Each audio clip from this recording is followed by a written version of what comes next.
আসসালামু আলাইকুম।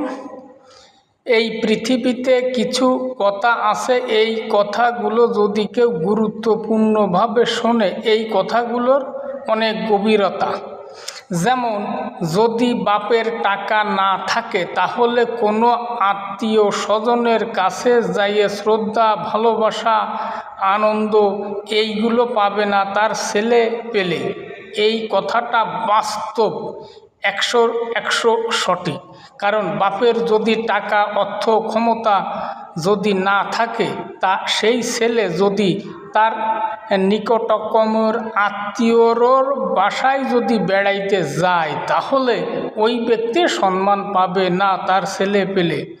আর বাপের যদি অর্থ সম্পদ না থাকে, তাহলে এলাসিদ্ধাভাবে সেই আত্মীয় স্বজনের বাড়ি বেড়াইয়ে আসতে হয়।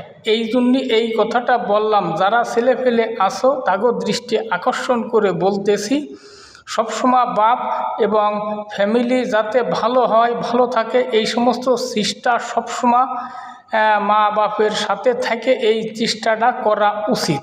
কারণ বাপের অর্থ ধ্বংস না করা ছেলে ফেলেগো হচ্ছে ভালো। এই জিনিসটা যদি বোঝে তাহলে খুবই ভালো। কারণ বাপ যে টাকা উপার্জন করে, এই টাকা ছেলেপেলের পিছনেই ব্যয় হবে এবং তাকেই থাকবে।